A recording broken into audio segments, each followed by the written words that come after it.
ಸ್ನೇಹಿತರೆ, ಇಲ್ಲಿ ಬಂದಿರೋ ಜಾಗ 1 ಎಕರೆ 18 ಗುಂಟೆ, 2 ಬೋರ್ ಇದೆ, 3 RTC ಬರುತ್ತೆ. ಜಾಗ ಮಾತ್ರ ಸೂಪರ್ ಆಗೈತೆ. ಒಂದು ಕಿಲೋಮೀಟ್ರು ಮಡ್ ರೋಡು, ನಕಾಸಲ್ಲಿದೆ ನೋಡಿ, ಅದೇ ಊರು ಅಟಾಜದಂಗೆ ಇದೆ ನೋಡಿ.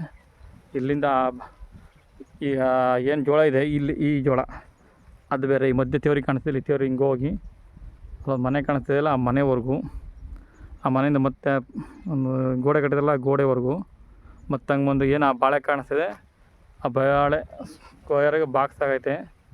ವಾಸ್ತು ಏನು ತೊಂದರೆ ಇಲ್ಲ, ಸೂಪರಾಗಿರೋಂಥ ಜಾಗ. ಒಳ್ಳೆ ನೀರು. 2 ಬೋರ್ ಇದೆ ಇದರಲ್ಲಿ. ಒಂದೇ ಬೋರ್ ಯೂಸ್ ಮಾಡ್ತಾರೆ, ಇನ್ನೊಂದು ಬೋರ್ ಯೂಸ್ ಮಾಡ್ತಿಲ್ಲ. ನಿಮ್ಮೊಂದು 10-12 ಅಡಿ ನಕಾಸೆ ರಸ್ತೆ ಇದೆ, ಒಂದು 15 ಅಡಿ ರಸ್ತೆ ಇರುತ್ತೆ. ಜಾಗ ಚೆನ್ನಾಗಿದೆ.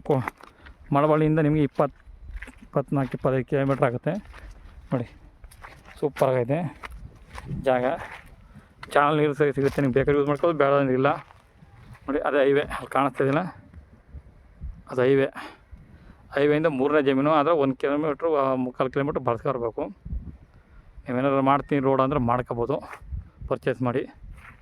ಜಾಗ ಮಾತ್ರ ಸೂಪರಾಗೈತೆ. ಸ್ಕ್ವೇರಾಗಿ ಬಾಕ್ಸ್, 2 ಬೋರ್ ಐತೆ. ತುಂಬ ರೀಸನಬಲ್ ರೇಟ್ಗೂ ಆಗುತ್ತೆ ನೋಡಿ. ಒಂದು 5-6 ತೆಂಗಿನ ಮರನೂ ಸಿಗುತ್ತೆ. ಜಾಗ ಮಾತ್ರ ಅಲ್ಟಿಮೇಟ್ ಆಗೈತೆ. ರಸ್ತೆ ತೋರಿಸ್ತೀನಿ ನೋಡಿ. ರಸ್ತೆ ಇದು, ಈ ರಸ್ತೆಗಿರುವಂಥ ಜಾಗ ಇದು. ಒಂದು 3/4 ಕಿಲೋಮೀಟ್ರ್ ಆಗುತ್ತೆ. ಸೂಪರ್ ಆಗೈತೆ ಜಾಗ. ಅದೇ ಹೈವೇ ಕಾರ್ ಕಾಣಿಸ್ತಿದೆಯಲ್ಲ, ಅದೇ ಹೈವೇಯಿಂದ 2ನೇ ಜಮೀನು.